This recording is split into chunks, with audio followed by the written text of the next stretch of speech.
Today on Guild of Dads, I'm joined by Guzy from Masculine Style, and we discuss the myth perpetuated whereby real men don't care how they look. We also talk about the difference between fashion and style and how you can cultivate your own style. In addition to this, we discuss why you need to stop dressing like a boy. And right now. Hi, I'm Joe Horton, and this is Guild of Dads.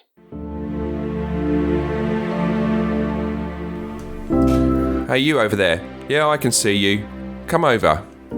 Sit down and join me as I'm about to have a conversation about you. A conversation about what it means to be a dad, a role model, and to live a life of meaning. About your physical health, how you look after yourself, contribute to the world around you, and raise our next generation. A conversation that will shape the vision you have for yourself. Forever.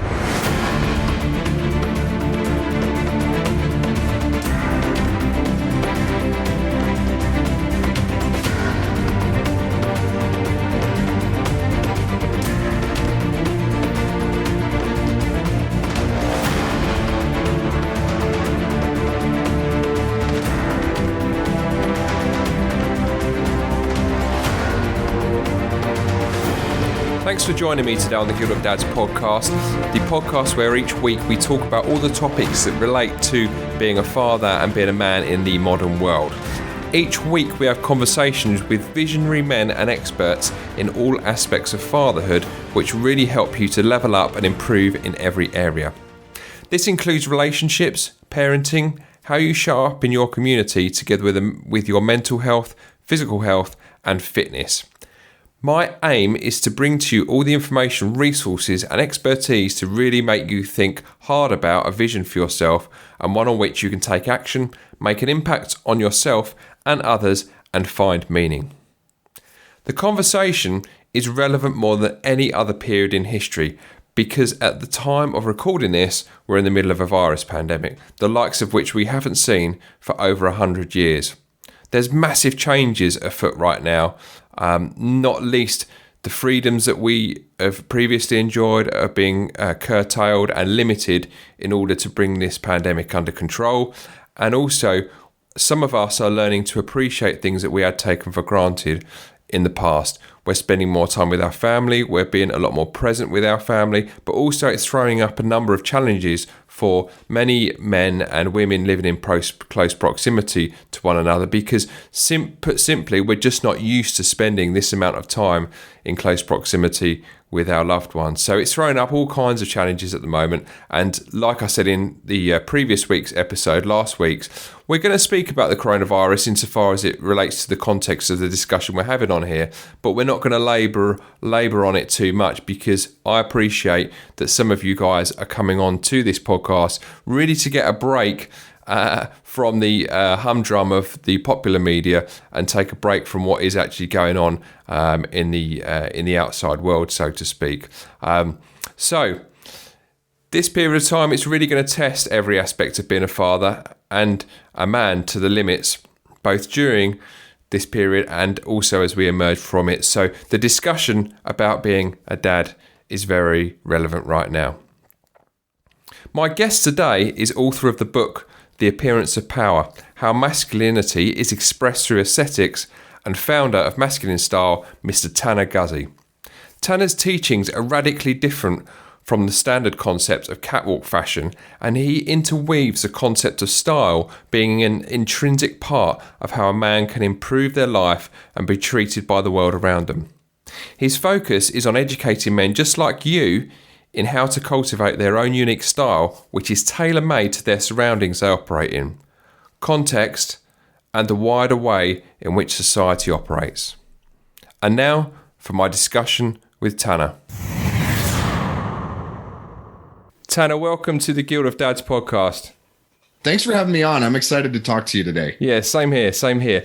We've kind of hooked up a little bit on kind of Twitter with me kind of checking out some of the stuff that you've been putting on and some of the stuff that I kind of put on. And I think we may possibly have a kind of like mind when it comes to kind of what the state of fashion and style and all those kind of good stuff, how we've got to a stage where we're at right now where some of the stuff that I see going on is just a little bit kind of crazy. So I just wonder what your thoughts were on that, to say the least. Oh man, well, we're in such a weird time because you get these two extreme versions, and both of them are equally a problem. Where on one end you have the guys who say real men don't care how they look, and as long as basically I'm going to put on whatever, and if I do in any way look like I have put in any thought to my appearance, then somehow that makes me more effeminate, less of a man, whatever. And then on the opposite end of things, you have this fashion push, which is the stuff that you're seeing in magazines like GQ and Esquire, you're seeing on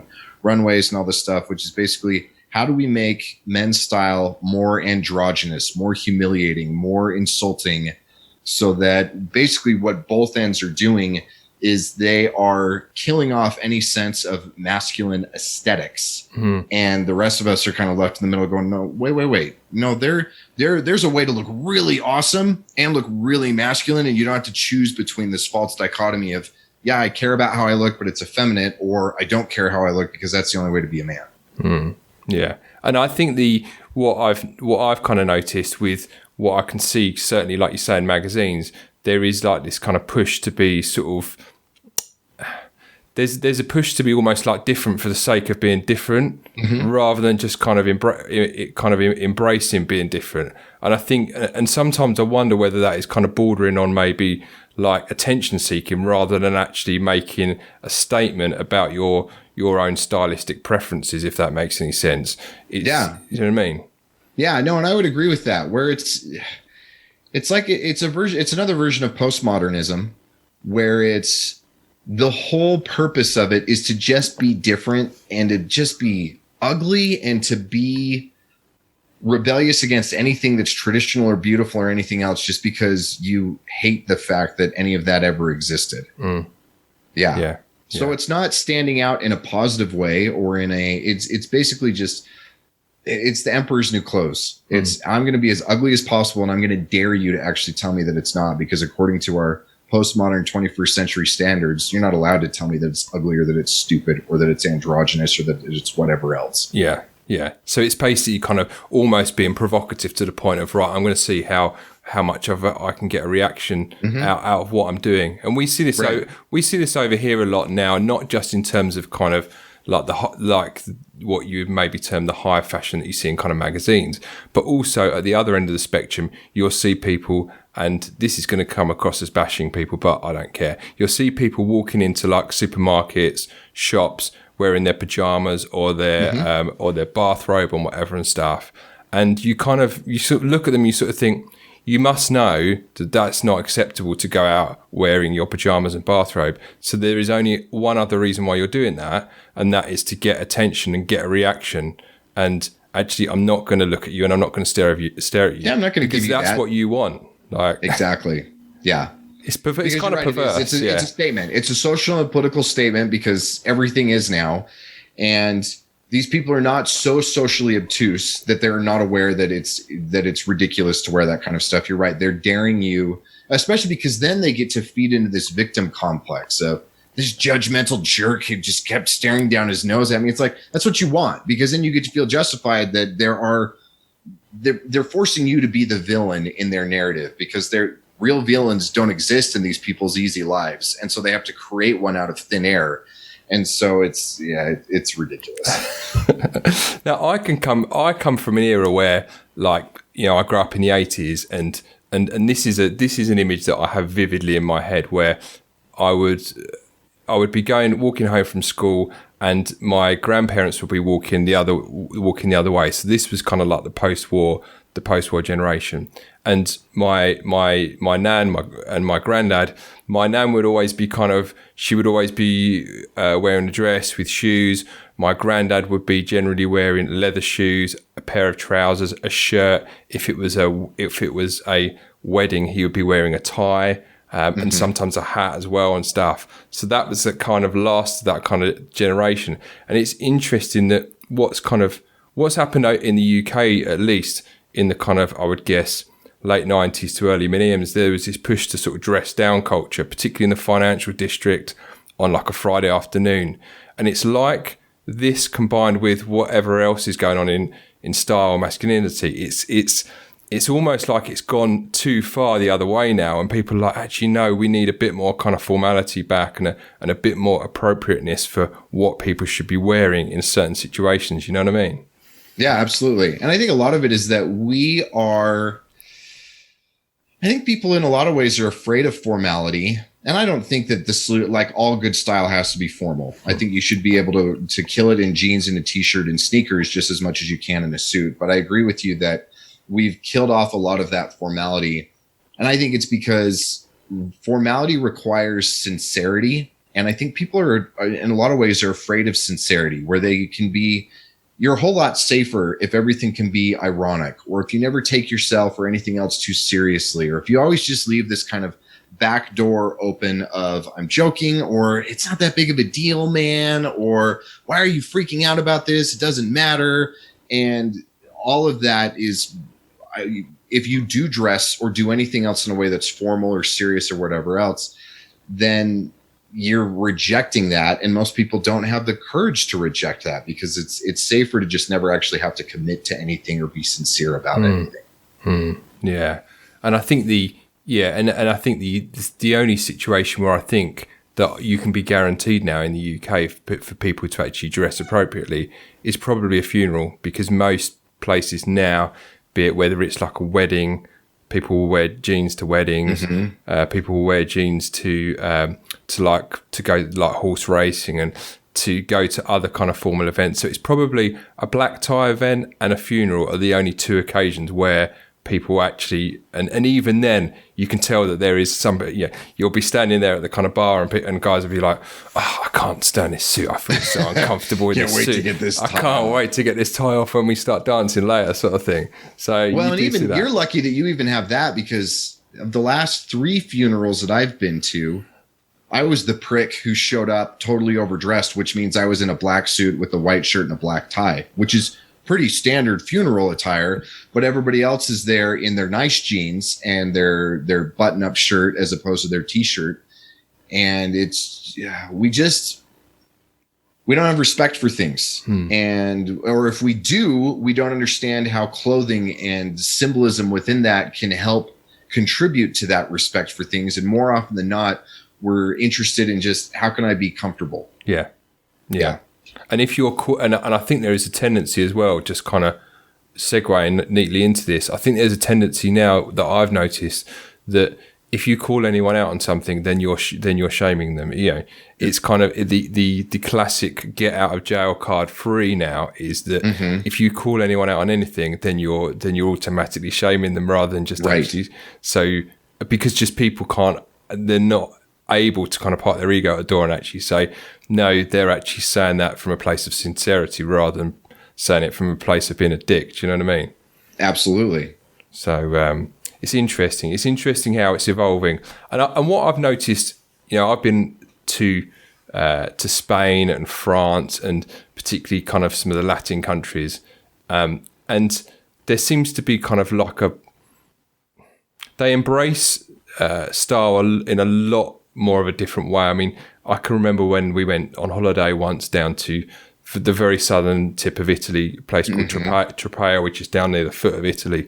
And we went to this little town on a Saturday evening, and it wasn't a kind of big town. It wasn't a Rome. It wasn't a kind of Milan or anything like that. And we went out, and there was maybe 3 generations of a generation of a family out. So there'd be the little bambinos, and there'd be the parents and the grandparents and stuff and that. And you'd see the guys, when, again, we're not talking suits, we're just talking, just very kind of classic shirts, maybe a statement kind of like belt buckle or whatever, and a pair of jeans, maybe flip-flops, or a pair of shoes without socks or whatever. But you just look at them, and then you look at their wives or their partners, again, who kind of, it's not like a formal attire, but there's just something... It's just something about it which just looks... There's more intentionality. Yeah, there's intentionality, and they just look cool. She looks stunning. He looks handsome. And as a picture, you're just like, wow. They look like what we would call kind of over here martini drinkers, because there used to be an advert where like the good-looking people that drunk martini, but they just look and just like picture perfect, but also kind of just like an effortless kind of what the French calls je ne sais quoi, and you see it in France as well. It's just like it's kind of, it's like they've not put too much effort in, but they just look fabulous. Do you know what I mean? Yeah. Well, yeah, and actually, there's an Italian term for it. It's sprezzatura, which is basically this kind of practiced nonchalance or this perfect imperfection. And it's the ability to take something that a lot of people in the UK or in the States, wherever else, we just associate it with formal and stiff and dressed up, and they wear it in a way that it looks like they want to wear it as opposed to that they have to wear it. And maybe there's one or two little tweaks that break some rules, but it's done in a way that looks good and intentional, as opposed to this guy has no idea what he's doing. And the other thing as well, that it creates kind of like an aura as well. And I know that this is something you touch on in your book, The Appearance of Power. It creates this aura, and kind of you can see, you maybe can't see it, but you can see it changes the dynamic, because we have this kind of saying, it's an old fashioned saying, that if you want to be treated like a lady, you behave like a lady, and if you want to be treated like a gentleman, you behave like a gentleman. And it's interesting that when you see this kind of dynamic happening, there is a totally different aura to, the way the man and the woman kind of interact together, and the kind of chemistry, and it's like an untouchable force that you can't, you're not be able to see it in a kind of, in a kind of tactile way, but you can sense it when you walk past a couple that just look stunning. Do you know what I mean? Yeah, especially because they lean into the fact that men and women are different, and it becomes very complementary, as opposed to either being competitive or just both trying to find the lowest common denominator available. Yeah. And you do, it's just so noticeable when you see it. And that's one thing that I do really I do notice that a lot in Latin and particularly Southern European countries, more so than kind of in Northern Europe. But I guess maybe it's also because in the summer you kind of got that kind of more sort of carefree. You're out in, you're out in the sunshine, you're chilling out and stuff. Yeah, that's where people go to vacation. And stuff like of course, that. Of course. So so we've touched upon kind of how the kind of dress down culture plays into things. Do you think it's kind of created a bit of a confusion, or more of a kind of a get out clause, or a kind of combination of the both, would you say? I would say that it's one of a bunch of different factors, and a lot of it has contributed to confusion. I think that casualization and that fear of sincerity is part of it. I think another thing that's a big part of it too is as the world becomes more and more globalized, you no longer have people who necessarily feel distinctly Italian versus French versus, I live in the south of the States versus I'm up in the Pacific Northwest. And it used to be, when areas were more homogenous and diversity existed, kind of like a stained glass window where you have separate pockets as opposed to the melting pot where everybody's in together, then it would allow for different aesthetics to expand and grow and become more what they are. And that's where these traditions and everything else come from. But as we've all been kind of thrown into this melting pot together, then it no longer, wearing a suit doesn't send the same signals to everybody. Wearing a t-shirt and jeans doesn't send the same signals to everybody. And so it becomes a lot more difficult for people to navigate it, because all the old rules just kind of get thrown out the window, but it hasn't been so long that new rules have been established. And so we're in this really weird kind of transition time, especially for men, because now we're dealing with the boomer idea of, well, you shouldn't care about how you dress. And then we're also dealing with not only the globalism, but the move that men and women shouldn't be different and everything should be more androgynous. Like, there's so many different factors that are going in all this that I don't blame guys for just wanting to throw their hands up and say, this is stupid. As long as I don't look like a complete moron, I don't care how I look, because unless you know what you're doing, it's a really weird world to navigate. Yeah. And I think the thing is as well is, I think for a lot of guys and probably girls as well, a lot of it comes down to how you feel about you. How, if you're a little bit overweight and you're a bit overweight, say, you're, I don't know, 30 pounds overweight, and the jeans, the 32-inch jeans that you used to get into when you were kind of in your early 20s, they don't fit. The last thing you want to do is to go into like a hot changing room of a clothes shop. I mean, most guys hate shopping anyway at the best of times. Yeah. So trying to go into a clothes shop and try stuff on. The problem I have, the same as with probably other guys, I'm 6'2". So what typically happens is, because I'm 6'2" and kind of sort of got quite a slimish sort of frame, what happens is stuff to get the length in the sleeves, a lot of stuff is too big in the body. You're swimming in it. Yeah. So what typically happens is I have to say, okay, I'm just going to have to accept that my collars are going to be a little bit too short on my arms unless I want to go for like a custom made shirt or whatever and stuff and that. So you have to kind of compromise and stuff. But I think those compromises sometimes put guys off from just like going and just trying stuff. Like, I know that there's probably 2 or 3 shops that generally fit me quite well, but there's others that just like, I'm just not even going to bother with that because I try stuff on, it feels uncomfortable, the fit's shit, and it's just not going to work at all, sort of thing. So, but yeah, I think that does kind of play into it, I think. Yeah, absolutely. Because one is you kind of are admitting defeat, whether it's I'm admitting defeat because I'm now confronted by the fact that I can't wear a 32, I have to wear a 36, I can no longer pretend. But the other part of it is that same thing where brands are more interested in volume and profit and everything else, which are good things, but not when they come at the expense of other things. And so they will try and make something that fits everybody, but then it just ends up not fitting anybody. And so like big and tall, for example, like there's no such thing as big or tall. You basically just get big and tall. So based on your height, they're also going to assume that you have an extra 150 pounds on your build that you don't actually have. And you're just stuck making that compromise. And so, yeah, it's another way of just kind of admitting defeat where it's like, I can't get excited about this. I have to go buy another shirt that I'm going to be irritated about because it's going to be too short or it's going to be too baggy or it's going to be whatever else. Whereas when you do find the right brands or you do go custom or you basically can dial all that in, then you don't have that sense of defeat or that sense of frustration or anything else. And you feel like you're totally killing it when you're getting new stuff or you're putting on the stuff that you already have because it feels awesome and it looks great. And there's none of that in the back of your head. It's just like, this just sucks. I'm just compromising and I hate it. Yeah. Yeah. I mean, the classic one that I used to find was jeans. And then I kind of went through I went through tons of different pairs of jeans, and then Replay were the ones that I just found that always kind of fit. And they do something which is called Hyperflex now, which is, this is the guys going to love this if their wives and girlfriends wear leggings or whatever, but they're ever so slightly stretchy. But because they're Replay, they do it where it's kind of stretchy at the top, but then below the knee you've got some give, so they don't actually look like you're wearing a pair of skin tight kind of leggings or like jogging bottoms. So, but that's just the same old thing. Because it's Replay and it's Italian design, you have to kind of pay a little bit more for that, but the trade-off is that you get a pair of jeans that are going to fit you properly, sort of things. Yep.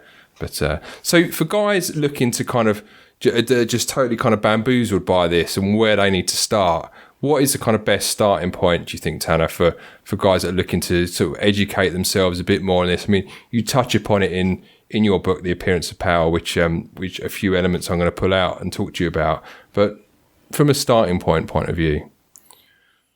The first thing that I would say that most guys need to do, and I'm sure that this is something that you tackle with other guests in other arenas all the time, but it's recalibrating what your mindset is and what your personal relationship is with your appearance.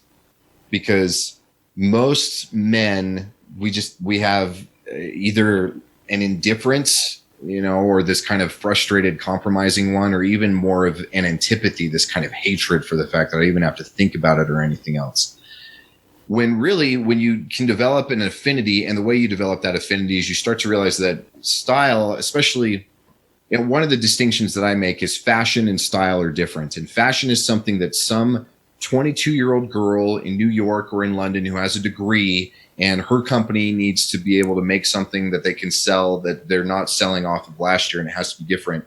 They're the ones who tell you this is what's on trend, this is what the high status people are wearing, this is whatever else. So fashion is something that you consume that's created by somebody else, whereas style is when you know yourself, you know your relationship with the world, you know your relationship with the other people who matter, you know what your goals and your aspirations are, and you recognize that your appearance is a method of communication, just like the way that you speak or your body language or anything else. And so you create an aesthetic, you create an appearance that helps you better communicate that internal person to the rest of the world externally. And then it becomes very personal, and it becomes kind of fun, because you realize that you can, in a lot of ways, morally manipulate people into perceiving you a certain way. And even more importantly, you can manipulate yourself into seeing yourself a certain way. And so it becomes this really cool, almost a placebo that you can create to make things better for yourself. You have to start with the understanding that all of that is even possible, and then learn how to execute on it from there. Yeah. So it sounds like that you want to kind of align your style with your overall vision that you may have for yourself in other areas, so that these things begin to kind of click into place like a jigsaw puzzle. And then at that point you can kind of reach a point of full ownership of the way you look, and what looks rock for you and what looks don't in effect. Yeah. Yeah, absolutely. And we do it naturally and intuitively as children. That's why you dress up as your favorite superhero. That's why when your friend shows up with some cool shoes and you think that he's, maybe he's the one who's the more dominant one or the cooler one in the group, and you want to dress like him. Teenagers deal with this a lot, whereas you're finding out your identity and you're a part of different cliques in high school. You may dress more like this group or that group or anything else. But for adults, there's social risk that comes with changing the way that we dress. People are used to seeing us a certain way, and even more so, we're used to seeing ourselves a certain way. And as we change those aesthetics, we're basically sending a different signal to the world, where I'm no longer content with who I was. I'm now becoming somebody else. And a lot of guys shy away from that, because you can't do that quietly or in private. You're projecting that to the rest of the world around you. Yeah. And a really good example of that is when I've been working with guys and they start to make some changes to themselves, and typically that the first thing they do is they start working out. So they get themselves in shape. The second thing they do once they start to work out is they want to show off how their new frame and how they look. So they're going to get themselves another wardrobe. Now the logical next step from that is that you begin to get attention. So you get attention from members of the same sex. They say, "Oh, you're looking pretty good. You dropped a few pounds. What are you up to at the moment?" and stuff. And then the unforeseen consequence of working out as well, quite often, is that you get interest from the opposite sex as well, which for married guys, who have been with their wives for a period of time, and I want to make crystal clear here that this is not a license to go and have an affair with the first woman that pays interest in you. But what I'm about to say is that a lot of guys aren't used to that. They're not used to a woman behaving in a slightly more interested way in them, and that is just that's just biology. At the end of the day, right. Women are attracted to good-looking, well-dressed men in the same as men are attracted to good-looking, well-dressed females. That doesn't mean to say that you're going to have an affair or whatever and stuff. But I think that, again, that feels uncomfortable for guys, because it's just not. They knew it might happen, but they're just not ready for that. Do you know what I mean? Right. Yeah, absolutely. Or their wives resent it, or they feel like I should have already had this figured out 15 years ago. And so somehow I'm failing and I'm embarrassed by the fact that I haven't. And so it's better to just stick with what I know. Or there's so many different stories we could tell ourselves to basically maintain our inertia of, I just stopped improving after I got married, had a few kids, and got into a good career. Yeah. Yeah. Yeah. And it's kind of becomes almost like self-sabotaging, doesn't it? Like, totally.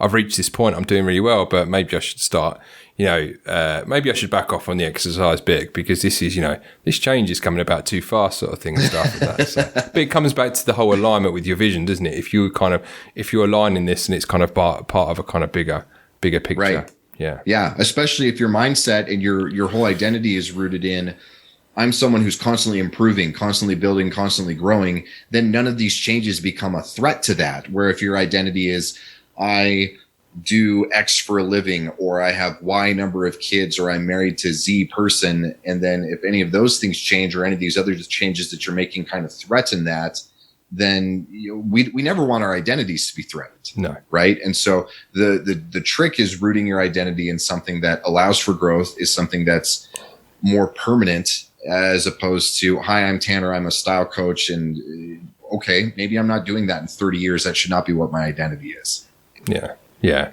And so it's kind of the mindset, and also understanding how the change and the shift in dynamics is going to possibly make some changes into how you perceive yourself and how others perceive you. And it's that old thing, isn't it? Getting comfortable with feeling uncomfortable in that area of kind of personal change. So mindset's the first thing. What other things you think a guy is going to encounter as they start on this journey? I would say the next big thing to pay attention to is a lot of guys will have the tendency to kind of create a false conflation of, most women care about fashion, I'm starting to care about how I look, therefore I should ask a woman for advice on how I should be dressing. And a lot of guys do that, or they even brag about, I don't know, my wife buys all my clothes, I don't think about it, my wife does this for me, or whatever else.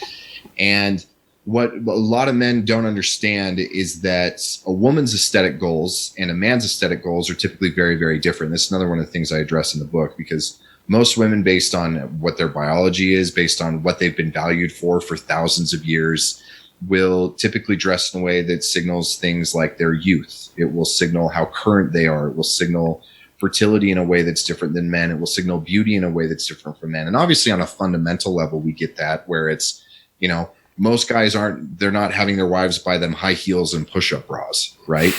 But on a more subtle level, and I can tell, it's so easy for me to tell the guys who their wives dress them, because they're wearing the stuff that their 18-year-old kids should be wearing, right? And they're trying to look younger, or they're trying to look trendier, or whatever else, and that works for women. But for men, youth and vitality are not the signals that we should be sending. We should be sending signals of things like credibility, authority, mastery, self-respect, that kind of stuff. Mm-hmm.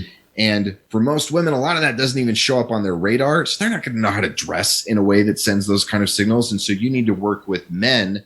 You need to work with traditions, or work with somebody like me who can help you figure out how you actually send those kind of signals. Because that even goes back to what you were talking about with these Italian martini couples, the complementary nature of them, where she looks young and beautiful and like she's totally aware of what's going on. And yes, he looks contemporary, but he also looks masculine and credible and authoritative and good in very different ways than how she looks good. Do you want to get involved with a community of other dads who are looking to develop themselves? To continue the conversations we have here on this podcast in a place for dads only that fosters brotherhood, camaraderie and personal growth? Then we have just the place for you. At the Guild of Dads Facebook group, you can connect with other dads on a similar journey, share experiences, offer support and seek support. Most of all, you can get some accountability in your own journey and get involved with the discussions and topics that every dad faces.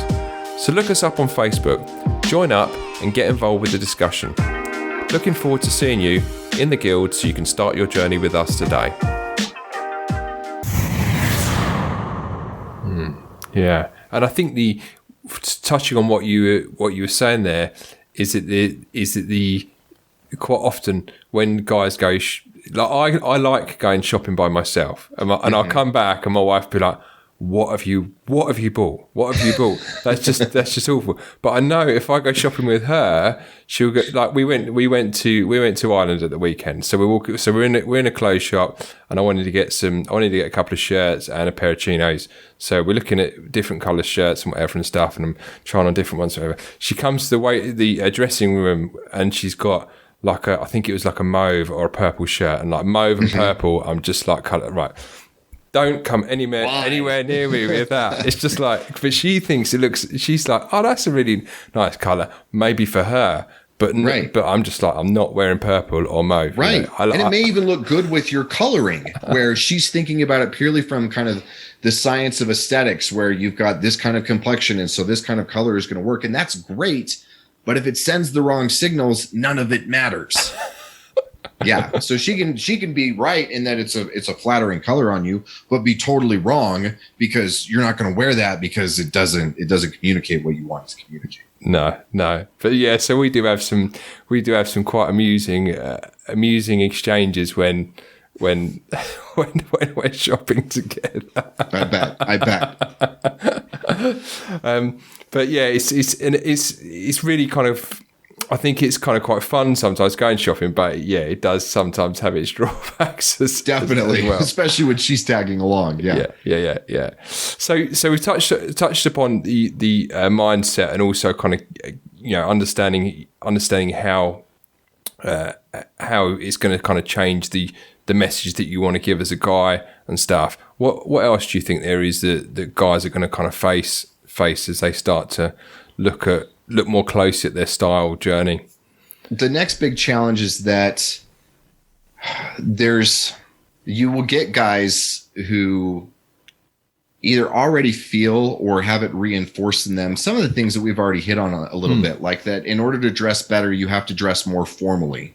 That, well, okay, I don't like the way that I look right now when I'm in t-shirt and jeans all the time. And so the solution is I have to do chinos and a button-up shirt, or I have to really go above and beyond and I have to buy a suit.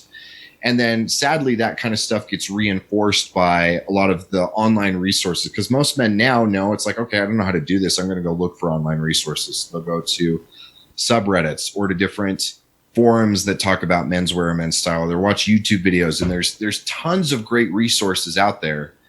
But then the problem that a lot of guys will run into is the same problem you experience with any sort of self-development arena, is you get hundreds of influencers or other people who are talking about this topic. How in the world do you distill the bad information from the good information without having to sink thousands and thousands of hours into pouring through these threads and watching these videos and subscribing to these sites? And so again, for a lot of guys, it can be really overwhelming. Where it's like, okay, I want to do this. I'm not going to rely on my wife or my daughter or girlfriend or whatever else to do it. What the crap do I do to actually do this and do it right? Because there's so much information out there and I have no idea how to even start to tackle it. And so finding the right kind of resources is the next crucial step, because when you find the right resources, then for the most part, you can pretty comfortably rely on them to give you good information, as opposed to, how am I the product that they're selling because they're selling my eyeballs to advertisers or stuff like that? Yeah. And is this what you mean when you when you talk about how a lot of the advice is kind of quite tactical rather than strategic? What does that mean? Tactical versus strategic? Yeah, absolutely. So this is again another one of the concepts that I cover in the book, is that before you even know what it is you should be buying or how you should be wearing it or what you should be pairing it with, which is what most of these sites or channels or everything start off with, you need to know what the main objective is. What are the signals that you're trying to send? Who is it that they're being sent to? How much are you trying to affect the way that you feel or the way that you see yourself? And you need to come up with a strategy. You need to understand things like how you fit within the world. You need to understand who your different tribes are, how people at work or your family or other people perceive these things. And only then, when you understand those things, can you apply the tactics of, that means I'm going to buy these shirts, or I'm going to wear these pants, or I'm going to pair it with these shoes or whatever else. If you think about it from a perspective that's a little bit easier to kind of wrap our heads around, think about the tactics of, am I going to, what's the best weapon for me to carry? Should I have a rocket launcher or a handgun or a sword? And it's like, well, it depends entirely on what it is that you're trying to do, right? Because if you're trying to be surreptitious and you've got a very specific target and you want to be as sleek and as quick as possible, a rocket launcher is a terrible option for that. Maybe the sword is going to be the quickest and the most silent and the most effective way to do it. But sadly, you'll get guys who are saying the only weapon you should ever use is a sword, or the only thing you should ever have is a rocket launcher. And we see the aesthetic equivalent of that, where always wear a suit or never wear a suit. And it really depends on what it is you're trying to do. So you have to figure out what you're trying to do before you can start putting any energy into figuring out how it is you're going to go about doing it. Yeah. And I think, you see that a lot where people are having, they're not too sure. So they'll typically wear like a black suit, black tie and white shirt. And again, going back to kind of sort of the old rules, if you like, I still remember where it wasn't too long ago that you only wore a black tie if you were going to a funeral. Right. But now that has kind of not been swept away, but it's become now more socially acceptable in the last few years for guys to wear a black tie. And probably people above a certain age will be like, you off to a funeral or something, like, right? Because that's how it kind of changes and evolves. You know what I mean? Exactly. And we see it even more and more aggressively. A lot of the guys who I have who work with me one-on-one with my coaching are guys who work in the tech space, because talk about an industry and a tribe that's totally blown up all the traditional dress codes. You know, if you're working for Google or Facebook and you show up to work one day wearing a suit, you're an idiot. Like and people are going to treat you like you're a complete outlier, like you don't understand the nuances and the social hierarchy of how that tribe works and what it is. Like you're basically just saying, I'm totally obtuse. I don't get any of this. And I'm just going to default to what these old rules are and force you guys to acknowledge. And it doesn't work like that. And so you have to figure out a way to stay within the same level of formality that's acceptable within that particular environment, but still differentiate your style by using other tools, as opposed to, I'm going to throw on a shirt and a tie or a suit because that's the only way to dress better. And so it's that same thing where you need to know what your goals are. You need to know what your audience expects. You need to know, again, all these different strategic objectives that you're trying to accomplish before you can even start to inject what the actual tactical approaches to them are. Mm-hmm. And so getting clear on what your objectives are is going to help you a lot in terms of the strategic approach and being able to kind of rock that look. And maybe even if you are going to go into a kind of more creative space, you can add more formal elements into that. Or conversely, if you're going to be in a more kind of formal space, you can add more kind of subtle touches to that. And I guess that would be stuff like, you know, belt buckles, cufflinks, maybe something that's a different color. Maybe your lapels are a little bit wider, or you use a tie knot that's a little bit different, or your suit has a little bit different texture to it, or all these little subtle things that for somebody who's not part of that particular group, they see, you know, you take attorneys, for example, where if you're not in a suit and a tie every day, then for the most part, they all look exactly the same. But when you and everybody else around you are in suits and ties every day, then you do start to pay attention to those little details. What's his shoulder construction like? How wide are the lapels? How big is the belly on the drape through the jacket itself? And these little things. And you need to be socially fluent enough to be able to answer those questions and then dress accordingly. And so that's why the very basic advice of, if you want to dress better, put on a suit, it's not helpful. It's not applicable. Mm-hmm. And it was interesting when you discuss in the book about the golden ratio in terms of body, in terms of your kind of body proportions, and it wasn't the actual archetype section; it was more the body section of the book. And that's not the first time I've come across the golden ratio, because I remember it being mentioned in terms of kind of architecture. Sometimes people call it the hand of God, don't they? Because it's been noticed in different kind of forms in nature. And for people that don't have never come across the golden ratio and they're listening to this podcast, basically it's an element of proportionality in terms of dimensions, and it's been said historically that it's the exact proportions that the human eye perceives as beautiful. So, and it's been suggested that it's been found in kind of the proportions in Roman buildings, in archway. There's a big Renaissance kind of influence over it. So I was just interjecting there to put a bit of meat on the bones, but it was interesting how the golden ratio came up in the book in terms of a man's body proportion, and also the relevance to the lapels pointing downwards and flaring upwards towards the shoulders. Yeah, absolutely. And it's one of those things where one of the best examples of it is actually related to the human body. It's Da Vinci's Vitruvian Man. Yeah. And he goes through and he breaks down how according to those ratios, like what the perfect build would be, like how long your thighs are relative to your shins, relative to the length of your foot, or, you know, how much do your eyes line up with the width of your lips and the length of your nose and all this other stuff. And obviously, unless you're doing insane plastic surgery, you're not really messing with any of that stuff. But with our clothing, you can absolutely start to tweak with that stuff, because maybe your torso is disproportionately too long in comparison to your legs. Okay, then all you need to do is wear a pair of trousers that can visually elongate your legs and shorten your torso, and then all of a sudden it looks like everything's exactly how it's supposed to be. Or like you were talking about the lapel and how it creates that V shape, because the golden ratio applies to how broad your shoulders are versus how broad your waist is, and you can tweak with that a little bit so that you can create more and more of the visual appeal of hitting that golden ratio and symmetry and all these other things that we naturally are just drawn to and we want to be around, whether that's in a sexual way or just I want to be associated with that kind of person kind of way. So it's knowing how the proportions work, and you touch upon it really well in the book in terms of the different kind of patterns. And a prime example is horizontal stripes and vertical stripes and stuff and that. And we've all seen these fashion programs on maybe I'm being generous by calling them fashion programs. We've all seen these kind of dodgy programs that are kind of slightly on the edge of whether they should be mainstream, but talking rather larger frame people out of wearing horizontal stripes. And then they're like, no, I'm going to choose horizontal stripes. And everyone watching the TV is like, no, you can't wear that. What are you doing? Yeah, exactly.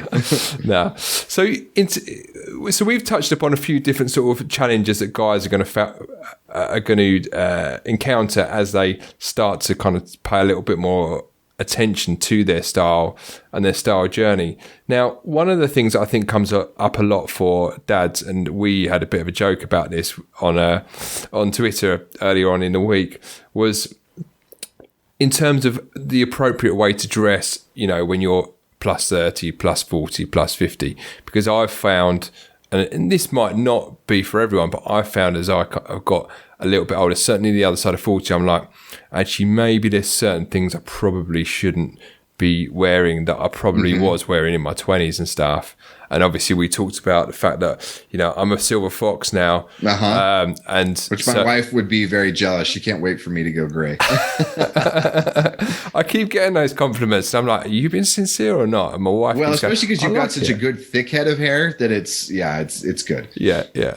So this is another kind of sort of challenge that you sort of think, well, am I dressing appropriately for my age? I mean, we've joked about this again. We've joked about this on Twitter, where I've tweeted about, guys in the middle of winter in my local town walking along with a hoodie, cargo shorts and flip flops, dressing like they're kind of 13 years old sort of thing. Right. And you just like, you look like your son who's 13.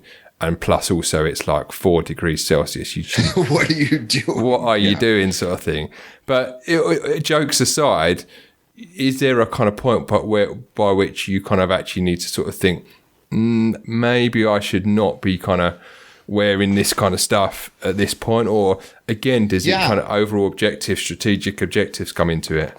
Well, it's a tricky thing, and it's hard for a lot of guys as you get older because you run into two different challenges. The first one we've already touched on a little bit, where it's the liability of youth and looking like you think you're still 18 when you're clearly not, or even more so what you were talking about, this kind of boyish obliviousness that you should not, as a grown man, obliviousness is sending that signal it's a bad signal to send, irrespective of anything else that you're trying to accomplish. Sending the signal that you are just totally obtuse and don't know what's going on, it's a bad signal to send, right? And so there's that problem of the youth and the boyishness and the everything else. But then on the other side, you have this idea of style should be timeless, or this looked really good when I was 20, and so I'm going to continue to wear this, and it doesn't matter that trends have changed or that things have evolved. And there's that stagnancy or that inertia can become just as much of a problem, where if you look like you still are dressing like it's 1995 or 1985 or whatever else, then the signal that you're sending to yourself and everybody else is basically, that was when I hit my peak and nothing about my life has improved or grown or developed or anything else since then. That was the best time of my life, and I'm holding on to that for dear life as much as I possibly can, right? And so it's finding a balance between, the best way that I've been able to describe this is kind of like a current in a river, and it's riffing off of, it was either Washington or Jefferson, one of them, who said, in matters of principle, stand like a rock, and in matters of fashion, flow with the current. But basically, when you're thinking about a current in a river, there are different points that travel at different speeds. You can have a part right in the center where the current's really, really quick. And that's where you should be spending your time when you're young, or when you're up and coming, or when you're really high status and you have a lot of things that you're kind of trying to shake up, because that trendiness is really much to your advantage. You have these eddies that just continue to go around in circles and circles and circles. And for the most part, you don't want to get trapped in that at all. But then you also have these more kind of slow, comfortable, easygoing parts of the current where it does change, but the change is gradual and it's pretty easy to adapt to, and it's not that big of a deal. And that's where most men, especially I would say 35 plus, that's where most guys should be hanging out, is in that, yeah, my style's different now than it was 5 years ago, and it'll be different in another 5 years, but I'm not chasing every single trend, and I don't look like my high school kids do, or like I wish that I were still 18 or something else. Yeah. And one thing I found is that I, for instance, I'm kind of more inclined to kind of ditch my high tops and put shoes on, or certainly something that is a semi shoe rather than a kind of full on. We call them trainers over here, but you guys call them sneakers over there, I guess. But like, for instance, that's one example of it. Another example of it is I'm sort of more, if it's a choice of wearing a t-shirt that is kind of really kind of loud and kind of, is kind of like Balearic, Mediterranean summer, luminous, or something that's a kind of little bit more kind of understated. I'm moving more from loud to slightly more understated in certain elements, but I would still keep a pair of jeans on, but it's just stuff is kind of moving into a kind of bit more, I would say, mature, distinguished, maybe kind of classical direction. Absolutely. Rather than that kind of, and away from such a kind of more sort of sportswear kind of element, if that makes any sense. Yeah, it makes perfect sense, especially because from a communication standpoint, what it signals is that you have now graduated from the phase of life where you have to prove yourself. You have proven yourself. And a lot of guys, again, take that too far, where it's, I've retired and now I can just wear my tropical Hawaiian shirt and my flip-flops and my cargo shorts because nobody's allowed to expect anything of me because I've now passed on, I can just be comfortable. There's taking it to that extreme. But then there's also this other extreme that a lot of guys do experience when they're younger, where it is, I have to prove myself and I'm really invested in what everybody thinks and I'm untested. And when you get to that 35 to 50, 60 range, then you are more and more tested and you have less that you actually have to prove. Yeah. Yeah. And it's interesting. I was, when I was away at the weekend, we were at this hotel and I think it must have been like a 60th or 70th birthday in the next room. And it was really funny because, my wife and I kind of walked out and my dad, he's not around anymore, but he would wear like a check shirt and stuff and that. And it was really funny because we walked out into this kind of lobby area and there was a groups of older ladies and men there, and quite a few of the guys had kind of like, corduroy with a check shirt and whatever, classic kind of sort of, 60 plus, and I'm going to get all this. I'm going to get all this hate mail from 60 plus men saying, "No, I don't wear that kind of stuff. I wear that kind of stuff. You just update the fit on it so it doesn't look like you raided Grandpa's closet for it." But yeah, it's just interesting, these little kind of things that you kind of pick up as you're kind of sort of looking around and stuff. And Yeah. And in terms of kind of, we touched upon kind of rules when we were talking about kind of certain things like wearing a black tie, and one of the things over here is kind of sandals and socks and stuff. That's kind of like a big no-no. What I think guys also find a bit weird at the minute is that again, we were kind of brought up in the kind of, and I say we figuratively speaking because you're far more stylish than what I am. We were brought up in an era where your kind of the bottom of your trousers touched your shoes or touched your trainer, or touched whatever your footwear were.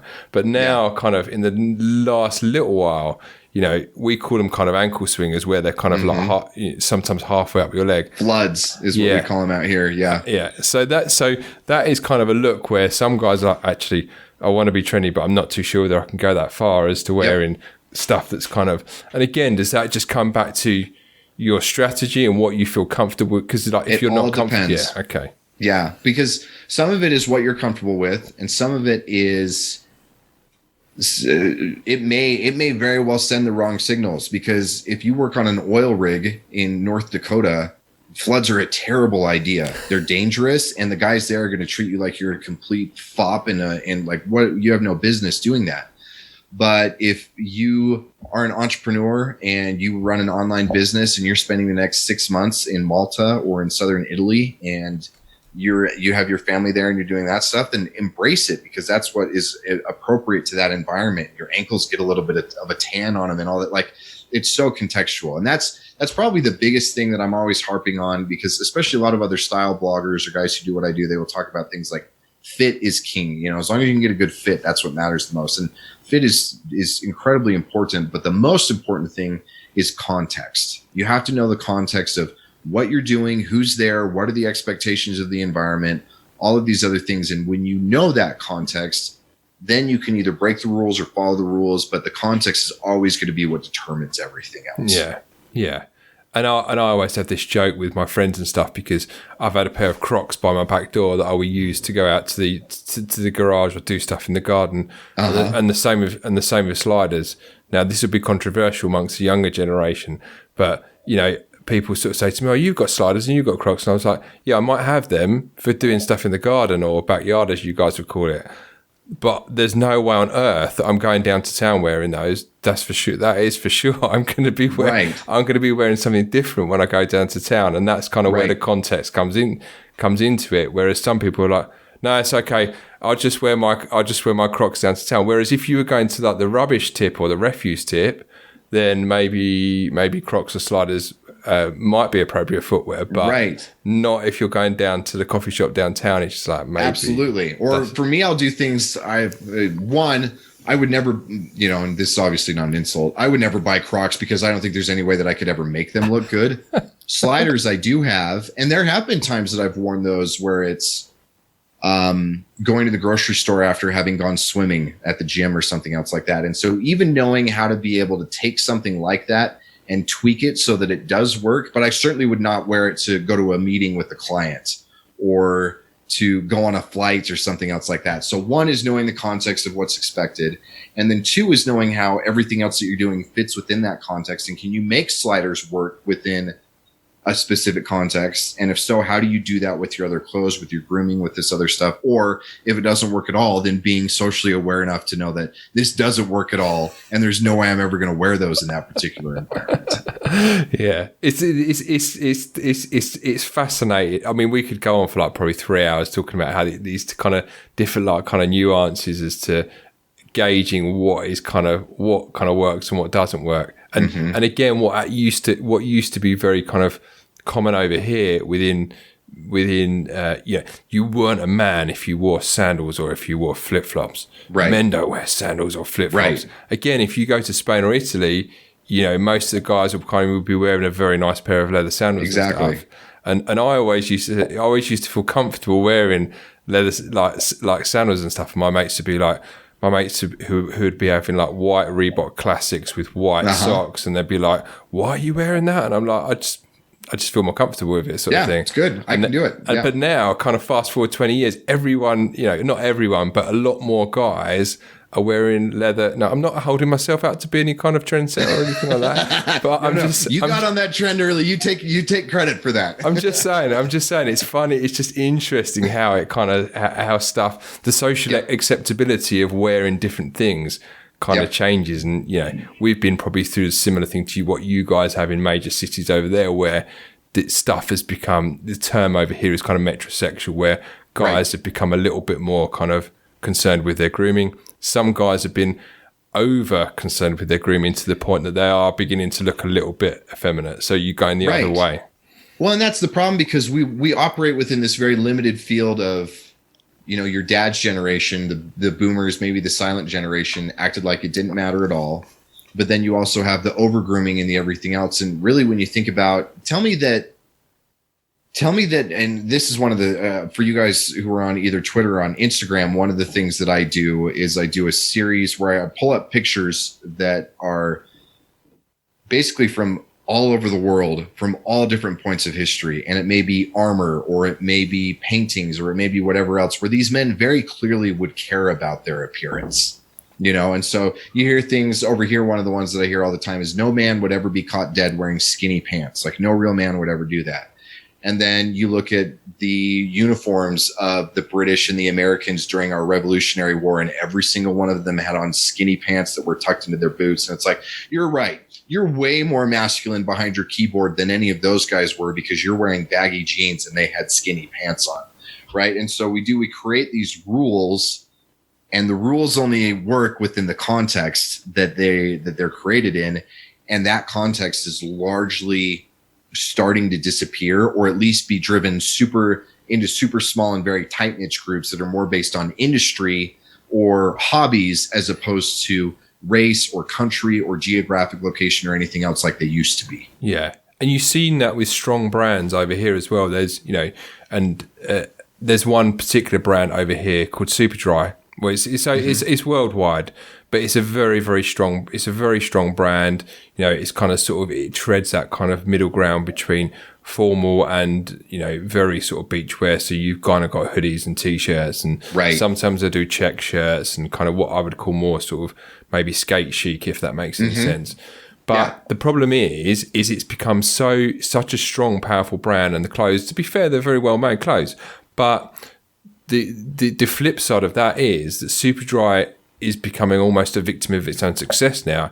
It is almost becoming like a uniform for everyone between like 25 and, well, there isn't I don't think there is an upper age limit, because there are that many people wearing Superdry now, to the point where you talk to people and they're I'm not actually going to buy a Superdry anymore, because every single guy I see out at weekends in the autumn is wearing a windstopper coat, and I don't want to look like everyone else. Right. I don't want to wear the uniform. Yeah. So it's interesting how it's kind of moved from institutions maybe actually to kind of really, really super strong brands, but actually now it goes full circle and people begin to move away from that. So actually, I don't want to wear that Superdry uniform. You know what I mean?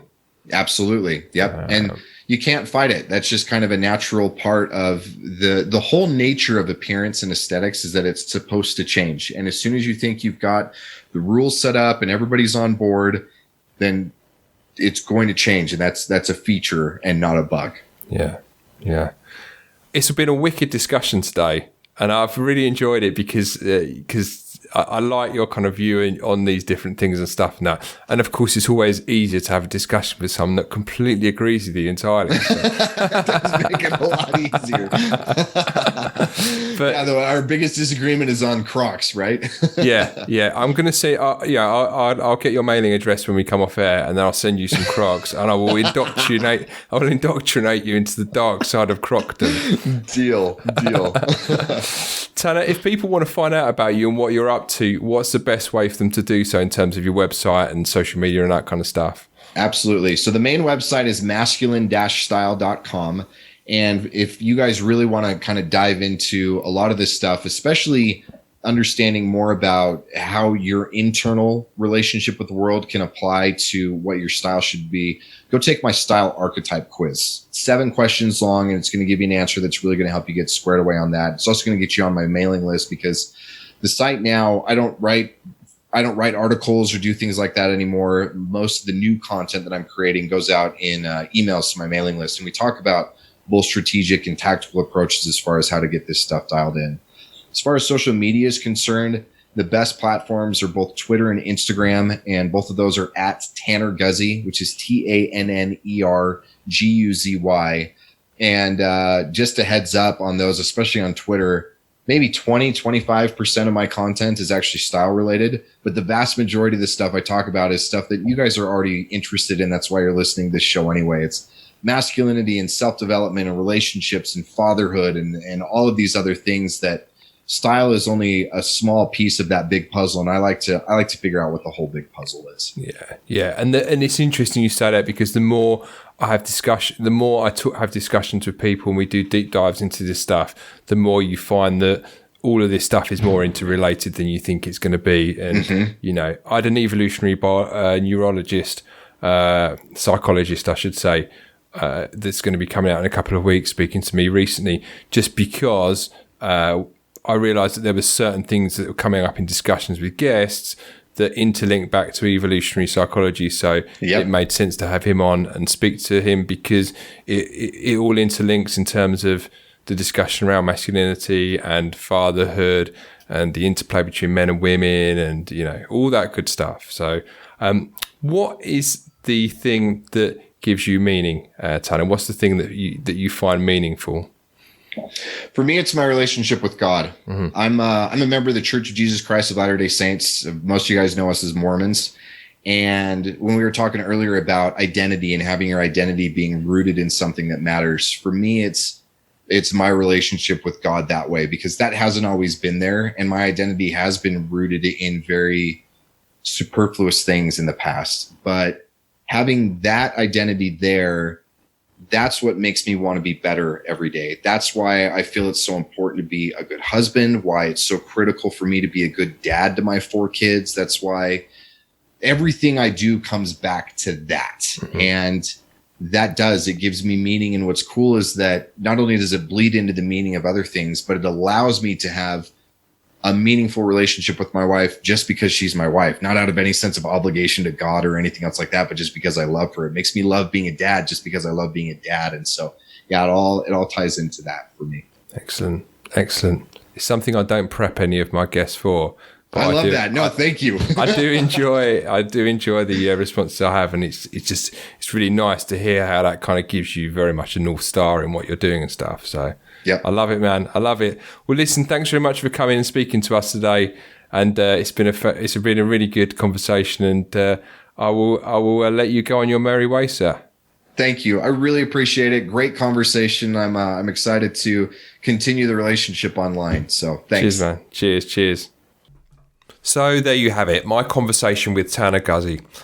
It was really fun talking to Tanner today, because we've had a few exchanges on Twitter over the last few months, just in terms of the kind of commonalities that we see in terms of men's fashion and men's style, and also the quite catastrophic mistakes we see guys making in terms of their style. Now, one thing that we do agree on, Tanner and I, is the whole myth around real men don't care how they look.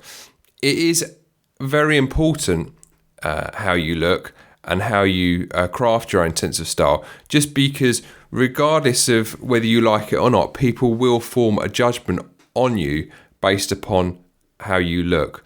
And that's quite an unpopular thing to say in this day and age, because a lot of people will say, both men and women, well, it doesn't really matter how you look. People should just accept you for who they are. But unfortunately, that's just not the way the way the world works. And so you can see that we have similar opinions around what is happening in terms of men's style right now. And the key takeaway from our conversation is that it does matter how you dress, the impression it gives, and the message you want to give to the wider world around you. For sure, too many men, and dads in particular, and we did touch upon this in our conversation around dressing like your 13-year-old son. Too many dads, I think, have copped out on their appearance, which is having a knock-on effect on not only how they're perceived at work and in the workplace, but also how they're perceived in their social circles, at home, and more specifically by their wives. Ultimately, if you don't take any pride in your appearance and you go out looking like a bit of a mess, then your wife is going to be the first person that is going to form an opinion on you and how you show up in the world. The key takeaways from my conversation with Tanner were that style isn't difficult, but first and foremost, you need to take some time on it. That's point one. Point two, you need to be deliberate in how you are going about your style once you've decided on a style that kind of fits for you. And number three, really, you mustn't be scared to make some mistakes on the way to tweaking your personal style, because let's face it, not everyone gets it right the first time. We've all, made that fashion faux pas where you walk out and you're kind of wearing something that just doesn't kind of quite work. It worked when you tried it on in the shop, but it just really doesn't work. So you mustn't be scared to make some mistakes on the way to kind of tweaking your personal style. We've all been around people that make style look effortless, like the martini couple that Tanner and I discussed. but you have to be willing to make an effort to align with it in your overall vision for yourself. You can find a bit more about Tanner via his website, which is masculine-style.com, where you can take his archetype quiz and also get a ton of useful information via his email list. You can check him out on social media. He's on Instagram and also Twitter at Tanner Guzy. And it's also worth checking out his book, The Appearance of Power, which is available on Amazon. This is quite a good book to read because it gives you the context in which a lot of the different discussions and views around style are formed. And it definitely is a good backdrop to what Tanner teaches. So there it is. Today's episode wrapped up. If you like what we're doing, hit the subscribe button on your podcast player of choice, be it iTunes, Google Podcasts, or Spotify, and drop us a rating and review. The main thing is if you can share, however you want to, either on WhatsApp, Messenger, text, make it a point to share it with at least one other dad today. It's really important as some of the information can be truly life-changing for dads you know. If you want to get involved with the discussion on Facebook, Instagram, or Twitter, the handle is @GuildofDads. And check out our Facebook group if you want to join the guild. If you like what you hear and want to email me, joe@guildofdads.com, what you like, what you don't like, and who you would like me to interview even. Tell me your story and what your biggest challenges are right now. Thanks for listening. If you want to find out more about what we're doing at Guild of Dads, then head over to www.guildofdads.com, and in the meantime, live a life of vision, action, and meaning.